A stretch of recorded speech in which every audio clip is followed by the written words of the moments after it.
Hey guys, Vince with Green Joe Coffee School, and today I'm going to update you on the coffee trolley trailer. So if you're new to my channel, I help people, here, let me get out of light. I help people build coffee trucks, trolleys, trucks, carts, trailers, anything mobile.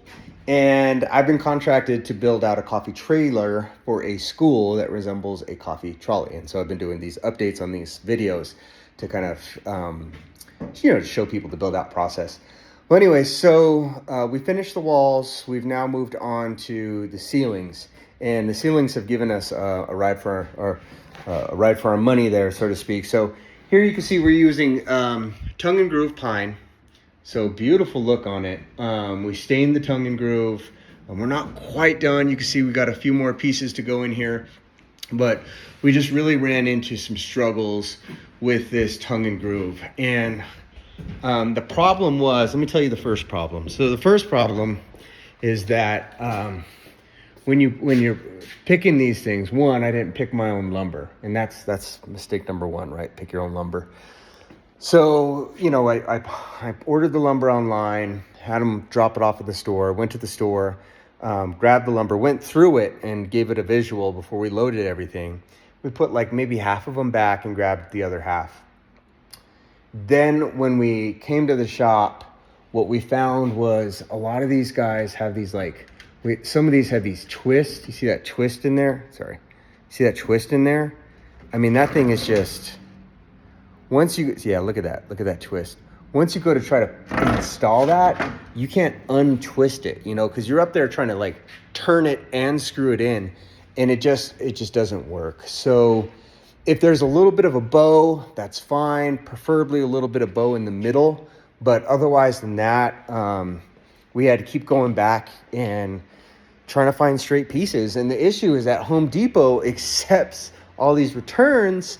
And so the tongue and groove at the store, the whole pile is just full of all these returns of guys that are doing the same thing that I'm doing, going, man, this is lousy wood, So yeah, I talked to the manager, said, hey, your tongue and groove has kind of gone to crap, you need to fix it. But regardless, I think 4 times I went back to the store to return these tongue and grooves and to try to find some straight pieces. So needless to say, it's been quite a journey. We did get them in. I'll show you what we did here. So you see we just did these pocket screws, and those are running along the ribs. So you can see here we put a furring strip up on the rib, and then we did a pocket screw to the furring strip. So these are buckled in here, and then this is just nice and solid. It's really good, and that allows for us to be able to buckle into that wood and have a nice calm arch. So we got that put in. We put in all the J boxes ahead of time. So here's the J boxes, and we had to piggy tail each one of these. So you got J box, and then this wire piggy tails to this, and then another J box, and this piggy tails to this. And as you can see, the two pigs are the two piggy tails are connected here, and that's where we connect these lights. And these are let me see if we have one already plugged in. Yeah, so these are surface mounted. You can see this one here. Let me make sure you got a good view. Yeah, so it's surface mounted, that light. It's an LED light. And they have on the back of these lights, they have these controls where you can control how dim it is and whatnot, or how much yellow or blue it has. I think they call it the Kelvin. So beautiful lights, absolutely love them, really like them. But in order to surface mount it, you have to have the J box in there. So we went through, put in all the J boxes, piggy-tailed all the electric, and then came back in and installed these. You can see we still have a couple to install here. So we have these guys that we have to install. We have these guys that we have to install. So we're moving along with that. These are just coming off to the side. This is another LED light, and it's more of this inside here is the LED. So I kind of wanted a chandelier type thing because it is a trolley, and I wanted to give it kind of that classy vibe. And so with this, I think it gives it a nice modern look. I don't have to worry about the LED changing light bulbs. I don't have to worry about anything breaking, and it mounted up there great.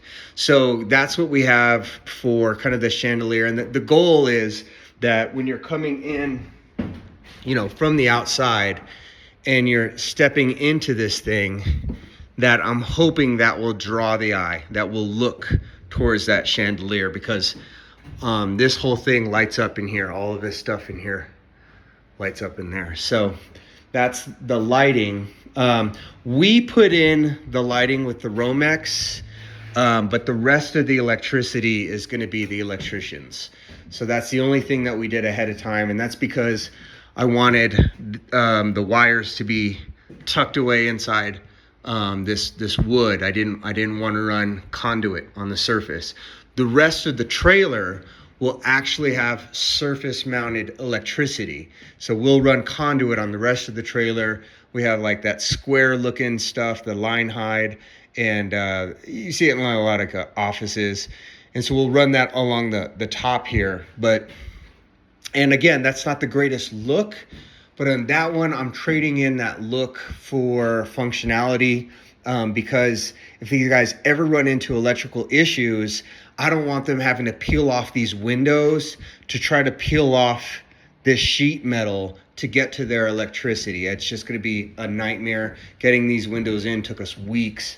So for us, you know, it's like, no, we want to make sure that if they run into snags in the future, they're taken care of. And then the last thing is, you know, here we had to put in, this is our vent for our gray water tank. And so we had to get that installed right away before we put up all of our countertops and stuff. You can see in the back there, we're getting ready to start moving towards counters. For this thing, we're setting up a small little shelf that you can just tuck cups in there. It's just a little like for cup shelves. And so, because it's dead space, so why not make it some storage? So we made a little area here for some storage for our cups. And that's it. So we're almost done.